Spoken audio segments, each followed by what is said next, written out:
కి shopping mall income tax office ప్రక్కన వివి మహల్ దగ్గర తిరుపతి ఆంధ్రప్రదేశ్.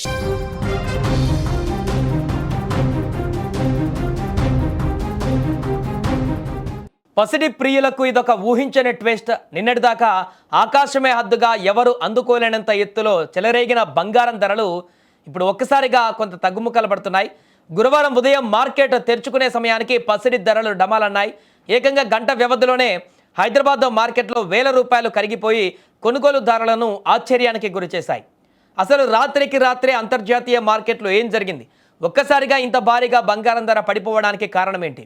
ముందు ఈ రేట్లు ఇంకా తగ్గుతాయా, లేదా మళ్ళీ పాతాళం నుంచి ఆకాశానికి ఎగబాకుతాయా? ఈ వీడియోలో డీటెయిల్గా ఒకసారి చూద్దాం. ఇరాన్ అమెరికాల మధ్య 2 వారాల సీజ్ ఫైర్ ఒప్పందం జరిగినా లాభం లేకుండా పోయింది.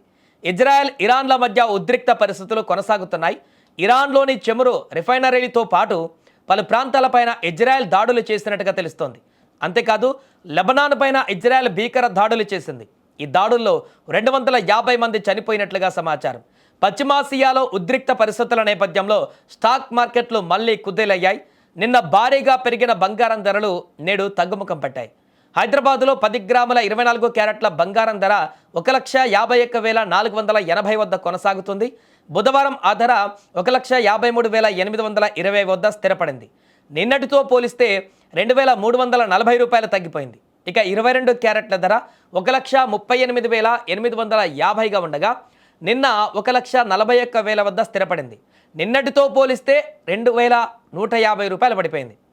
రేపు కూడా బంగారం ధర తగ్గుతుందా, కొనొచ్చా అనేటువంటి వారికి నిపుణులు అంచనా ప్రకారం ప్రస్తుతానికి ఈ తగ్గుదల టెంపరరీ కరెక్షన్ మాత్రమే అయ్యే అవకాశం ఉంది.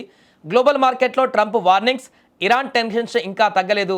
ఒకవేళ ఈ మాత్రం పరిస్థితులు చేయి జారిపోయి యుద్ధం వస్తే బంగారం మళ్ళీ రాకెట్లా దూసుకుపోవడం ఖాయం. కానీ ఉద్రిక్తతలు తగ్గి శాంతి నెలకొంటే మాత్రం ధరలు మరింత కిందకు వస్తాయి.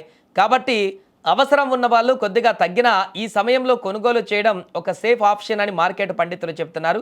మరొక వైపు ఇన్వెస్టర్లకు కూడా ఇది సరైనటువంటి సమయం అంటూ కూడా చెప్తున్నారు. అలాగే రాబోయే రోజులలో హెచ్చుతగ్గులకు సంబంధించి అంతర్జాతీయ పరిణామాల నేపథ్యంలో బంగారం ధరలు డిపెండ్ అయి ఉంటాయి. కాబట్టి రాబోయే రోజుల్లో బంగారానికి సంబంధించినటువంటి ధరలు ఏ రకంగా పెరుగుతాయో లేకుంటే తగ్గుతాయో ఇప్పుడే ఊహించడం కష్టం అంటూ కూడా చెప్తున్నారు.